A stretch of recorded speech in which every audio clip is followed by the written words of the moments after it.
प्यारे भाइयों बहनों, अभी आपने बहुत ही सुंदर अनुभव वाणियाँ सुनी। सभी भाई बहनों ने अपने जीवन के अनुभव अपना आप बीता,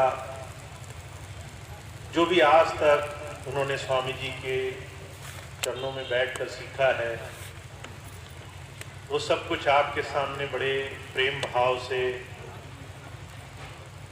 उस अनुभव के आधार पर बताया, जिसमें बहुत सारी चीजें निकल कर आई। अज्ञातवास, कैसे गुरु हमें दया करता है, कैसे हम आज विरोधियों का, बहुत सारे ऐसे सत्संगी भाई बहनों का सामना कर रहे हैं जो विरोध में है। तो मुझे लगा कि आज थोड़ी देर इसी विषय पर आपके साथ कुछ बात की जाए। हम जितना भी ये समझें कि कोई विरोधी है, कोई विरोध में है, ये सिर्फ समय का खेल है। आज जो विरोधी है, कल अपने आप उस प्रभु की दया, उसकी मौज समझ करके आपको इसी संगत में साथ दिखाई देंगे।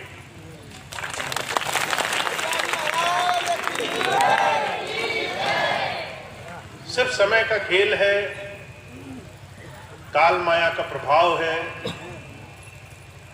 जब कोई कहीं ना कहीं किसी चीज से हटकर रहता है तो उसे अपने अंदर उस प्रभु की दया, उसकी मौज, उसकी अनुभूति जीवन में सही रूप से समझ में नहीं आती। और ऐसी स्थिति में जब आप अंदर जुड़े ना हो, कहीं भी जरा सा मन माया का भेद हो, तो बरसों बरसों का साथ चलना, उठना, बैठना, बरसों का संग एक ऐसे काल माया के झरोके से, एक जरा सी चोट से बिखर कर बैठ जाता है। इसीलिए जब जब संत आते हैं, उनकी बात को हमें समझना चाहिए। महापुरुष बार बार एक बात पर जोर देते हैं कि हमें अपने जीवन में गुरु धारा से, गुरु की उस शक्ति से जुड़ना है जो हमें हर पल हर घड़ी अंग संग महसूस हो। एक शरीर रूप है जिसे हम गुरु मानते हैं, और एक गुरु का वो स्वरूप है जो हमारे अंदर शब्द रूप में बसा हुआ है। बाबा जयमल सिंह जी महाराज के समय की घटना है। वो इस बात के सख्त विरोधी थे कि कोई भौतिक तस्वीर, बाहरी कोई शक्ल सूरत या बाहरी कोई तस्वीर रखी जाए। आज हम कैलेंडर खरीद लेते हैं, बाहरी फोटो, बाहरी तमाम फोटो अपने पास रखते हैं और मानते हैं कि ये गुरु का स्वरूप है। पर बाबा जी अपने समय काल में इसके बड़े विरोधी रहे। कोई तस्वीर नहीं, कोई बाहरी रूप रंग नहीं, और उसका सबसे बड़ा कारण है मन आसान चीजों का आदी होता है। अंदर देखना मुश्किल है, बाहर तस्वीर खींच कर रखना आसान है। अंदर किसी चीज को पाने के लिए अभ्यास करना पड़ता है, जोर लगाना पड़ता है। बाहर किसी चीज को पाने के लिए सिर्फ 2 पैसे खर्च करने पड़ते हैं। और जो चीज आसानी से मिल जाए वो हमारा अंत तक हर घड़ी, हर बुरी स्थिति में साथ देगी, इस बात का इस मन माया के देश में कोई भरोसा नहीं है। इसलिए जितने भी महापुरुष आए, उन्होंने परमार्थ के लिए सिर्फ एक ही पैमाइश रखी है। आपको और हमें अंतर जुड़ना बहुत आवश्यक है। मन माया से, अहम से धीरे धीरे अपने आप को गुरु चरणों में समर्पित करना बहुत आवश्यक है। कहा जब मैं था तब हरि नहीं, अब हरि है मैं नाही, प्रेम गलियति साकरी यामे दो न समय। अगर हम चाहते हैं कि हमें गुरु की हर पल हर घड़ी उस शक्ति के साथ जुड़ने का सौभाग्य प्राप्त हो, तो हमें अपने मन के अंदर तमाम उन मन माया की गति से धीरे धीरे छुटकारा पाने का प्रयास करना होगा। इस मैं को हमें अपने अंदर से निकालना होगा। और ये मैं जितना छोटा शब्द है, उतना ही बड़ा इसका बोझ है, उतना ही बड़ा इसका पसारा है, उतना ही ज्यादा संसार में ये हमें संसार की हर एक चीज में बांधे हुए है। इसलिए सिर्फ ये सोचना कि गुरु के चरणों में आने मात्र से हमें जीवन में समय अनुकूल इस घोर कलयुग में सही रास्ता मिल जाएगा, ये बड़ी भारी भूल है। महाराज जी बात कहा करते थे,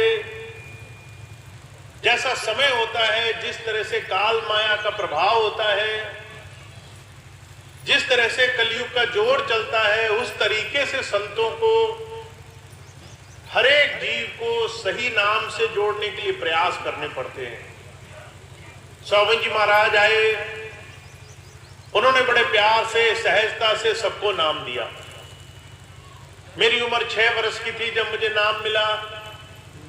अब आप अपने बच्चों को देखो जो 6 वर्ष के होते हैं, उन बच्चों को देख करके उनकी समझ बुद्धि विवेक की आप कितनी भी पैमाइश करो, एक 6 साल का बच्चा जान करके भी कुछ नहीं जान सकता।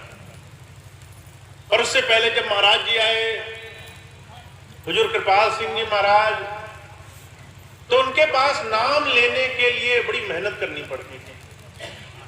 कई कई महीनों बहुत समय तक इंतजार करना पड़ता था नाम मिले। अगर आप नाम लेने पहुंच गए और नाम लेने के लिए बैठे हैं, तो भी महाराज जी एक बार छटनी कर दिया करते थे।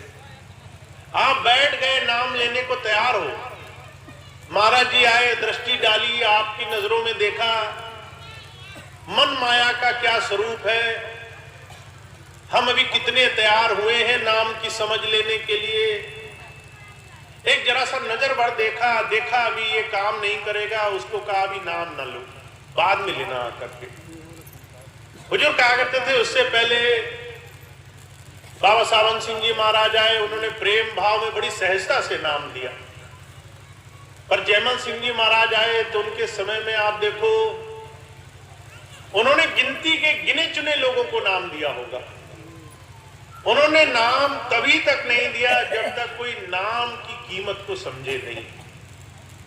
नाम कहने को शब्द है, जबानी नाम है, मंत्र है, जाप कर लेने की चीज है, पर फिर भी हुजूर कहा करते थे, हर एक इंसान सबसे पहले अगर किसी चीज को छोड़ता है तो उस परमात्मा के नाम को छोड़ता है। अभी कुछ समय पहले महामारी फैली, कोरोना के प्रभाव में मैंने देखा ऐसे ऐसे लोग जो परमात्मा को मानते नहीं थे, नास्तिक थे, वो तरह तरह से ढूंढने लगे कौन ऐसा सक्षम हो, कहां ऐसा तरीका हो, कहां ऐसी युक्ति हो कि हमें परमात्मा से जुड़ने का रास्ता मिल जाए। लोगों ने पूजा पाठ शुरू कर दी, यज्ञ नियम हवन उपवास जो जो उनको समझ में आया उन्होंने शुरू कर दिया।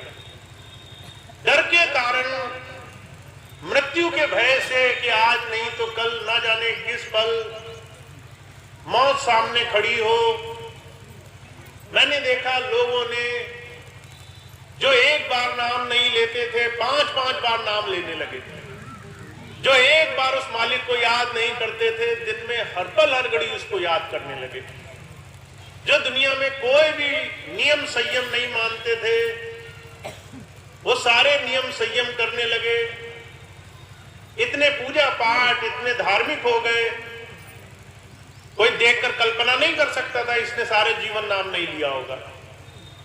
पर जैसे ही उस महामारी की दवाई मिली, इलाज बना, कुछ संकट दूर हुआ, जैसे किसी को इस बात की थोड़ी सुविधा हुई कि अब मृत्यु हमारे ऊपर नहीं है, मौत का भय थोड़ा दूर है, हम जैसे थे वैसे के हो गए, वही पुरानी गति में पहुंच गए। हुजूर कहा करते थे अगर भय न हो, कष्ट सामने न दिखे, परेशानी सामने न नजर आए, तो हम उस मालिक का नाम नहीं लेना चाहते। इसलिए जब संत आते हैं बार बार एक ही बात कहते हैं, कहते सारा संसार उस प्रभु को दुख में, परेशानियों में, अगर विपत्ति आ जाए तभी उसको याद करता है, और अगर वो विपत्ति ना आए तो सारा संसार मद माया में मैं डूबा हुआ है। और इस बात का जीता जागता उदाहरण है आज हमारे बहुत प्यारे, बहुत पुराने वो सत्संगी भाई बहन जो कहते थे कि हम स्वामी जी के दाएं बाएं हाथ हैं, हम स्वामी जी के सबसे नजदीक हैं।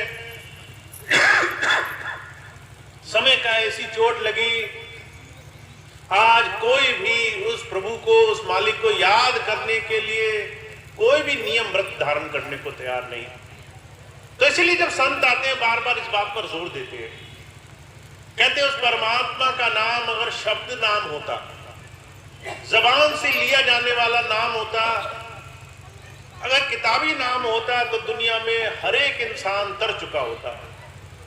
परमात्मा का नाम बड़ा गूढ़, बहुत ही छुपा हुआ रहस्यमयी साधन है, और वो साधन तभी मिलता है जब हम उस नाम को लेने के लिए, उस नाम को पाने के लिए मन में इस मैं को, इस आपे को छोड़ करके धीरे धीरे समर्पण भाव में पहुंचते हैं। और हर एक इंसान, हर एक सत्संगी भाई हो, बहन हो, बच्चा हो, बूढ़ा हो, जवान हो, हर एक इंसान जब तक अपने आप में अपना ये सीधा जुड़ाव उस प्रभु से जोड़ने के लिए चलेगा नहीं, जब तक धीरे धीरे अपने अंदर से ये मैं निकाल कर शरणागत भाव के लिए गुरु की तरफ उसके बताए हुए साधन पर जीवन चलाएगा नहीं, तब तक ये मन माया हर एक इंसान को चलती रहेगी। इसीलिए ये बहुत सुंदर साधन है। अगर किसी को सत्संग मिले, नाम मिले, अगर गुरु की दया मेहर से कुछ देर उसकी याद में बैठने का अवसर मिले, सबसे पहली बात उसके बाद करनी है, हमें अभ्यास में उस प्रभु की याद में बैठने के साधन को कभी भी अपने अंदर से, अपनी दिनचर्या से निकालना नहीं है। हमारे लिए सबसे पहला नियम व्रत होना चाहिए कि चाहे थोड़ी देर ही सही, पर हमें हर रोज अपने मालिक की याद में बैठना है, हर रोज अपने आप को उसके साथ जोड़ना है। अब एक दूसरी चीज मैं आपको बताता हूं। अभी बहुत देर से एक बात बोली जा रही है, अज्ञातवास। मैं आपको अज्ञातवास के बारे में मैंने आज तक कुछ ज्यादा नहीं बताया, पर मैं आपको वो चीज बताता हूं जो मेरी अनुभूति हुई। जब तक आप इस भाव में एक सुखद स्वरूप में रहो कि आपको सब कुछ मिल रहा है, तब तक आप चाहे जितने भी करीब हो, फिर भी कई बार अंतर से अंधकार दूर नहीं होता है। और ये अज्ञातवास कई बार सारी चीजों को छोड़ करके, हर चीज का त्याग करके कुछ देर के लिए इस भाव में जाना कि आप कुछ नहीं हो, आपके पास कुछ नहीं है, तब जाकर के आपको असली स्थिति का एहसास होता है। जब मैं यहां से गया तो आप सबका बड़ा प्रेम, आप सबका बड़ा आदर सम्मान, हर तरीके से भाव मुझे मिला। पर जैसे ही मैंने आश्रम छोड़ा तो बाहर संसार में कोई मुझे जानता नहीं था। जब मैं बाहर गया तो मैंने देखा कि असली संसार में अगर कोई सामने वाला हो तो वो आपको ठोकर मार के चलता है। अगर चलते चलते आप किसी को नजर भर कर देख लो तो लोग उसमें बुराइयां ढूंढते हैं। अगर आप किसी के साथ खड़े हो जाओ तो लोग उसमें वो गलत भावना ढूंढते हैं जिससे वो आपको नीचा दिखा सकें। और जब आपके सारे दुनिया के मान सम्मान, सुख सुविधाएं दुनिया की जितनी बड़ाई है वो तमाम चीजें छूट जाती है। तब आपको एहसास होता है कि आपके पास जब कुछ नहीं है, तब उस प्रभु का सहारा, उसके नाम की याद, उसकी लगन आपके अंदर बननी शुरू होती है। हुजूर कहा करते थे दुनिया में हर एक इंसान को एकांतवासी होना चाहिए। आपका पूरा दिन 24 घंटे आपने हमेशा किसी न किसी के साथ बांध रखा है। आप सुबह उठोगे, परिवार में लग जाओगे, बच्चों में लग जाओगे। अगर बच्चे पढ़ने गए, घर से भाई या बहन काम पे निकल गए, थोड़ी देर एकांत मिला तो फौरन हम तरीका ढूंढते हैं कैसे एकांतवास से हमें छुटकारा मिले, कैसे अकेलेपन से हमें छुटकारा मिले। कभी हम टीवी खोलकर बैठ जाते हैं, कभी फोन खोलकर बैठ जाते हैं, कोई नहीं मिले तो कोई ना कोई ढूंढ लेते हैं जिससे हम अपना दुनिया का हाल सुना सकें। एकांतवास में बैठना ये दुनिया की सबसे मुश्किल स्थिति है। मन को साधना, मन को बिना किसी काम के थोड़ी देर ठहराव की स्थिति में लाने की स्थिति बनाना। और हुजूर कहा करते थे हर एक सत्संगी को कम से कम 2 घंटा ये अभ्यास जरूर करना चाहिए। आपको कोई ना मिले, आप एकांत में बैठो, धीरे धीरे जो आपका असल स्वरूप है उसको पहचानो। आप कौन हो और आपके जीवन की स्थिति क्या है, आपके जीवन का असल स्वरूप क्या है, आप जीवन में कहां से कुछ प्राप्त कर सकते हो। अभी एक भाई शब्द पढ़ रहे थे, महाराज जी के समय काल का वो शब्द था कि जब सारी उम्र बीत गई तब जीने का ढंग आया, जब जो सारा रास्ता निकल गया तब समझ में आया कि जाना किधर था। हमारे जीवन में हमारे समय का, हमारे जीवन का असल स्वरूप तब समझ में आता है जब हम कुछ अपने जीवन में अंतर ध्यान की तरफ बढ़ना शुरू होते हैं। इसलिए स्वामी जी महाराज ने, इसलिए उनसे पहले आए हुए सभी संत महापुरुषों ने जब आप उनके पास पहली बार गए तो एक ही चीज आपको दी, आपको नाम की दात बख्शी। नाम वो युक्ति है जो आपको इस संसार, इस शरीर, इस दुनिया के तमाम चीजों से अलग हमारे जीवन का जो असल स्वरूप है उससे जोड़ने का काम करती है, आपको देह से ऊपर उठाने का काम करती है। हुजूर कहा करते थे जो भाई बहन नाम लेते हैं, जो भाई बहन भजन सिमरन करते हैं, वो इस बात को समझ सकते हैं नाम लेते ही सबसे पहली गति क्या होती है, इस शरीर से ख्याल सिमटने लगता है और सिमट करके जहां दोनों भाई बहन जो तिलक लगाते हैं, जो बिंदी लगाते हैं, उस स्थान तक सिमट कर आता है। नाम पाने का सिर्फ एकमात्र साधन है देह से ऊपर उठना, शरीर से ऊपर उठना। इस देह के अंदर जो गुप्त द्वार है उस द्वार को खोलना, उसके अंदर उस प्रभु की मौज, उसका अनुभव अपने जीते जी प्राप्त करना। तो जो कहा करते थे जिस नाम को हमने अपने गुरु के पास जाते ही पहले क्षण में पाया हो, जिस नाम की सारा जीवन संतों महापुरुषों ने चर्चा की हो, जिस नाम को दुनिया में परमात्मा की सबसे बड़ी दात कही हो, उस नाम को कमाए बगैर हमारे जीवन का उद्धार नहीं। जब तक वो नाम नहीं हमने जोड़ा, नाम जप नहीं किया, तब तक मन माया का, मैं का ये दांव पेच हमारे जीवन में छूटेगा नहीं। तो हुजूर कहा करते थे हमें और आपको अपने जीवन में एक मूल मंत्र अपनाना चाहिए। पहले तो हमें जो हम बोलते हैं वो चीज बदलनी चाहिए। हमें ये कभी नहीं बोलना चाहिए कि हम स्वामी जी के इतने पुराने शिष्य हैं, हम शिष्य बनने आए हैं। अभी बनने में हमारी प्रक्रिया चल रही है। हमने नाम लिया है और हम एक साधारण मन माया से गुरु नाम से जुड़ने की प्रक्रिया में, उसके साधन में जुटे हुए हैं। जिस दिन नाम से जुड़ने लगे, इस देह से ये ख्याल सिमटने लगा, उस दिन हम शिष्य बनने लग जाएंगे। तो पहले तो सबसे पहली बात बदलनी है। हम 40 साल पुराने सत्संगी नहीं हैं, हम 40 साल से सत्संगी बनने का प्रयास कर रहे हैं। हम 40 साल से गुरु नाम से जुड़ने का प्रयास कर रहे हैं। और वह बहुत भाग्यशाली हैं जिन्होंने ये काम बहुत जल्दी कर लिया। वो बहुत भाग्यशाली हैं जिन्होंने अपने जीवन में इस काम को शुरुआती ही चरण में कर लिया, जिन्हें अब चलते फिरते उठते बैठते हर एक क्षण गुरु की दया से ये साधन प्राप्त है। मुझे ऐसे सत्संगी भाई बहन मिले जो कहते हैं भैया जी हम बैठते हैं और बैठते बैठते ख्याल सिमट जाता है। हम बैठते हैं और जो है हमें ज्यादा नाम नहीं लेना पड़ता, हम जो है नाम सिमरन शुरू ही करते हैं और शरीर हल्का हो जाता है, शरीर से ख्याल सिमट जाता है, शरीर शून्य में पहुंच जाता है और जो है हमारा ख्याल सिमट कर दोनों आंखों के पीछे आ जाता है। हुजूर कहा करते थे, उनकी सोबत में ऐसे लोग भी हुए जिन्हें जो है गुरु की दया से ये काम क्षण भर में करने का सौभाग्य प्राप्त हुआ। और अभी हम में और आप में ऐसे भी हैं जो अभी इस काम को कर रहे हैं, कुछ ऐसे भी हैं जो कर भी नहीं रहे और इस चीज को एक किनारे करके छोड़ दिया है कि जब परेशानी आएगी तब याद करेंगे, जब तकलीफ आएगी तब याद करेंगे।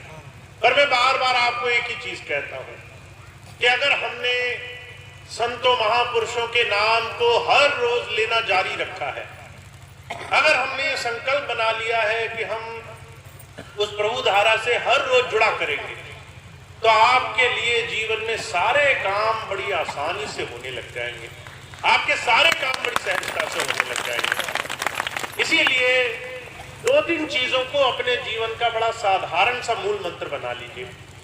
मुझे एक भाई मिले, कहने लगे मैं बहुत वृद्ध हो गया, मैं जो है सुखासन पर दोनों पैर वो बांध करके नहीं बैठ पाता।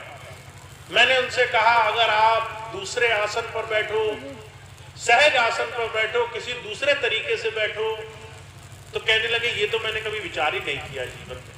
बहुत से लोग छोटी छोटी तमाम बातों में उलझ करके ध्यान की बड़ी साधारण स्थिति को टालते जाते हैं। अगर आप इस पैर को जोड़ करके इस पैर को पलटी मारकर नहीं बैठ सकते तो दूसरा आसन जोड़ो, सहजता से बैठो, कुर्सी पर बैठो, पलंग पर बैठो, कमर सीधी करके बैठो, पर आप किसी भी आसान आसन को बना सकते हो। आपके लिए आसन कोई पाबंदी नहीं है, आपके लिए दिन में करूं रात को करूं ये पाबंदी नहीं है, आपके लिए खाकर करूं बिना खाए करूं ये पाबंदी नहीं है, आपके लिए कौन से दिन करूं कौन से दिन नहीं करूं ये भी पाबंदी नहीं है। आप हर दिन, हर पल, हर घड़ी, हर क्षण, हर स्थिति में उस नाम को ले सकते हो। आप पे अगर बैठा नहीं जाता, पैर में दर्द होते हैं, आप दूसरा सहज आसन बना सकते हो जिसमें आसानी से बैठ सको। पर कभी ऐसा मत करो कि किसी एक चीज के अभाव में सारा जीवन नाम लेने से वंचित रहो, किसी एक चीज के अभाव में सारा जीवन नाम न लो कि हमें बैठा नहीं जाता, पैर में दर्द होते इसलिए नाम नहीं लेते हम। हुजूर कहा करते थे मनमत में वो आ जाते हैं जो गुरुमत को छोड़ बैठते हैं, और गुरुमत सिर्फ एक चीज कहता है, हमें उस नाम से जुड़ना है। ये नहीं कहा कैसे जुड़ना है, ये नहीं कहा कब जुड़ना है, ये नहीं कहा किस रीत रिवाज से जुड़ना है, बस इस चीज को कहा है कि आपका हर दिन नाम से खाली नहीं जाना चाहिए। तो आपका हर दिन आपका ये संकल्प होना चाहिए कि मेरे 24 घंटे की दिनचर्या में मैंने आज कितनी देर अपने मालिक की याद में समय गुजारा है, उस प्रभु की, उस ईष्ट की याद में एकांतवास किया है, कितनी देर सही मानों में अज्ञातवास किया है, दुनिया को भूल करके मैं उसकी याद में बैठा हूं। और अगर आपको एक दिन, अगर आपको एक बार इस चीज का रस लग गया, एकांतवास का, अज्ञातवास का रस लग गया, तो आप कहोगे कि दुनिया में इससे ज्यादा सुंदर कोई और चीज नहीं है। तो आपके लिए सिर्फ एक चीज की मैं बार बार कोशिश करता हूं कि आप उस एक चीज को अपने जीवन का आधार बनाओ। हर रोज चाहे थोड़ी ही देर सही हमें आंख मूंद करके बैठना जरूर है, हमें थोड़ी देर सही उस मालिक की याद में बैठना जरूर है। चाहे आपका भजन बने नहीं बने ये भी आपकी जिम्मेदारी नहीं है। अभी कुछ दिन पहले एक बहन जी मिली, कहने लगी कि मैं जब ध्यान पर बैठती हूँ तो भजन नहीं बनता। मैंने कहा भजन नहीं बनना या बनना ये आपका दायित्व नहीं है, आपका दायित्व है कि मैं रोज उस मालिक की याद में बैठा करूं। उसके बाद उनका काम है। वो चाहते हैं आज तुम्हें दया करना, वो आज कर देंगे। वो चाहते हैं तुम्हें 10 दिन लग जाए, तुम्हें महीना लग जाए, वो 10 दिन महीने भर में दया कर देंगे। पर हमारे लिए सिर्फ एक ही चीज का दारोमदार, एक ही चीज का दायित्व होना चाहिए कि हर रोज हम अपने जीवन में संकल्प लेकर के नाम की कमाई किया करें। अर्जुन कहा करते थे अगर संकल्प नहीं लोगे, व्रत नहीं लोगे तो नाम कमाया भी नहीं जाएगा। हम ही लोग अभी जो है नवरात्रे चल रहे हैं, हम लोग व्रत रखते हैं। जब व्रत रखते हैं तो मन में एक संकल्प धारण कर लेते हैं, कहते हैं आज अगर जो है मैंने कुछ नहीं खाना है तो जब तक मेरा ये व्रत पूरा नहीं होगा मैं कुछ खाऊंगा नहीं। और उसके बाद बड़ी हिम्मत से, बड़े दृढ़ विश्वास से उस व्रत का पालन करते हैं। महाराज जी कहा करते थे ऐसा ही व्रत आपको नाम लेने के लिए रखना होगा कि अगर मैंने नाम नहीं लिया तो मैं रात की रोटी नहीं खाऊंगा, अगर आपने नाम नहीं लिया तो मैं अगला काम नहीं करूंगा। हो सकता है नाम लेना भूल जाओ, पर जो है खाना खाना कभी नहीं भूलोगे। हो सकता है नाम लेना भूल जाओ, पर काम काज जिम्मेदारी पूरी करने से कभी नहीं पीछे हटोगे। और तुम्हारे सामने एक संकल्प रहेगा कि वो तो मैं तभी कर सकता हूं जब आज का नाम मैं ले लूंगा। तो जब तक संकल्प नहीं लोगे, जब तक व्रत नहीं धारण करोगे, तब तक गुरु मत इस मन मत पर भारी नहीं पड़ेगा। तब तक गुरु की दया महर, गुरु से जुड़ाव की स्थिति हमारे जीवन में सबसे ऊपर नहीं आएगी। तब तक हम इन तमाम विरोधियों से अलग नहीं हो पाएंगे।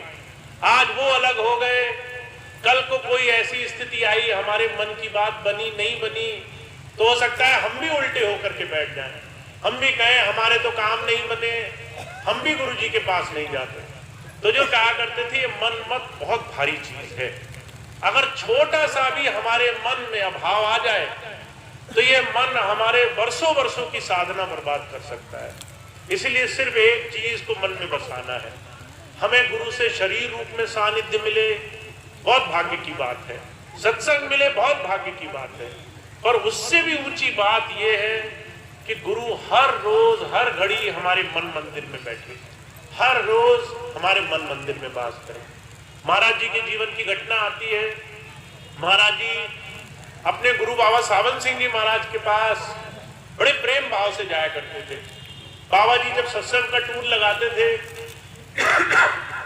तो हर जगह 2-3 दिन किसी भी गांव में गए, 2-3 दिन का सत्संग किया, नाम दिया, दीक्षा दी, सब कुछ सिखाया, फिर आगे बढ़ा करते थे।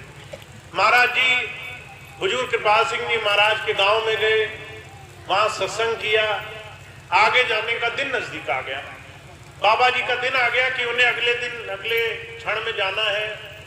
जब ये बात कही तो जो है कुछ सत्संगी दौड़े दौड़े आए बाबा जी के पास, कहने लगे कृपाल सिंह जी महाराज कह रहे हैं कुछ दिन और रह जाओ, अभी जो है आप यहाँ गांव में आए हो, अभी तो जो है मौज होनी शुरू हुई है, अभी मत जाओ आगे। जब ये बात कही तो जो है बाबा जी ने कह दिया कि नहीं, वो तो नियम बना हुआ है, प्रोग्राम बना हुआ है।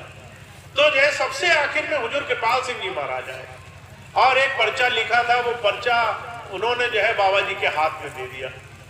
बाबा जी ने जो पर्चा खोला तो जो है एक छोटी सी चौपाई लिखी थी। महाराज जी ने अपने गुरु के लिए 2 लाइनें लिखी कि जो है इस दिल को बना लो घर अपना, आंखों में बसेरा करो ना करो, मन मंदिर छोड़ ना जाओ कहीं, चाहे डेरे में डेरा करो ना करो। आप शरीर रूप में नहीं रुकना चाहते, कोई बात नहीं, पर एक दिन एक क्षण ऐसा नहीं होना चाहिए कि आप मुझे अंतर दर्शन न दो, हृदय में आपका वास न हो। तो जो कहा करते थे हमारा और गुरु के बीच का सानिध्य, प्रेम भाव ऐसा होना चाहिए कि हम हर रोज उससे जुड़े हैं, हर रोज उससे हमारा तार जुड़ा है। तो आप बहुत भाग्यशाली है, आपको स्वामी जी की खूब दया मिली है, खूब सत्संग मिला है। आज का सत्संग भी स्वामी जी की दया से ही संभव हुआ। पर जो है आप सबके प्रेम भाव से, लगन से, आप सब कितने भाव से सारे काम तभी सफल हैं जब ऐसा सत्संग आप रोज रोज अपने हृदय में, मन मंदिर में रोज बना सको। तो मैं सिर्फ इतनी बात कहता हूँ, सत्संग में खूब आओ, जब मासिक सत्संग हो तब जाओ, जब कहीं सत्संग हो वहां जाओ, पर एक युक्ति ऐसी जरूर अपनाओ जिससे आपका हर रोज जुड़ाव अपने गुरु चरणों में बना रहे। आपकी याद अपने गुरु से हमेशा जुड़ी रहे। तो ऐसी याद जोड़कर रखनी है, ऐसे नाम से रोज जुड़कर रखना है, ऐसे भजन सिमरन में चाहे थोड़ा ही सही पर समय जरूर लगाना है। एक दिन भी ऐसा ना हो कि भजन ना हो, सिमरन ना हो, याद ना हो और हम अगले दिन में प्रवेश कर जाएं। तो ऐसा नियम बनाओ, संकल्प बनाओ जिससे गुरु और शिष्य की ये सुंदर परंपरा आपके जीवन में, आपके मन मंदिर में समा सके। तो इतनी बात कह के मैं अपनी बात समाप्त करता हूँ। बहुत आप सभी भाई बहनों का धन्यवाद है। आपको आखिरी क्षण में पता चला और आप प्रेम भाव से इकट्ठे हुए, सत्संग में आए, गुरु चर्चा में भाग लिया। ये समय बहुत भाग्यशाली है। जितना भी आप अपने मालिक की याद में गुजार रहे हो, इसका भरपूर लाभ है, जिसकी चर्चा, जिसका वर्णन जबानों में नहीं किया जा सकता है। तो आप इतने भाग्यशाली जीव हो। आप खूब खूब स्वामी जी की दया मेहर ऐसे ही मिले, यही मेरी प्रार्थना रही। बोलो भैया जी महाराज की जय। अब एक 2 मिनट की सूचना और है, थोड़ा सा समय मैं आपका और लूँगा। आपको पता है किसी कारण से इस महीने के लगभग सारे कार्यक्रम, सारे सत्संग रद्द थे। जो पिछला कार्यक्रम हुआ वो दिल्ली में हुआ था, उसके बाद बीच में सारे सत्संग हमें रद्द करने पड़े। और उसकी सबसे बड़ी वजह ये थी कि हमारा जो मुख्य डेरा है स्वामी जी महाराज का संत कृपाल नगर में, वहाँ पर ज़्यादा से ज़्यादा व्यवस्था बन सके। और जो वहाँ पर अभी विरोधी लोग हैं उनसे हम लोग मजबूती से डट करके इस समय, इस स्थिति में उनको सही दिशा में लाने का प्रयास कर सके। उसके लिए मुझे वापस जाना पड़ा। निरंतर संडीला आश्रम और आसपास काफ़ी वहाँ दौरा रहा। पर अभी आप सबको मालूम है लगभग 1 साल होने को आ रहा है। 15 अप्रैल को मैं आया था पिछले वर्ष, और अब धीरे धीरे इस समय वो नज़दीक आ रहा है कि 1 साल हो जाएगा। प्रयास हमेशा ये रहा है कि जितने भी लोग इस वक्त किसी भी कारण से विरोध में हैं, उन सबको सही रास्ता दिखाया जा सके। और अगर वो सही रास्ते पर नहीं लगते हैं तो उनको कहा जाए कि जो आपको समय लेना है लो।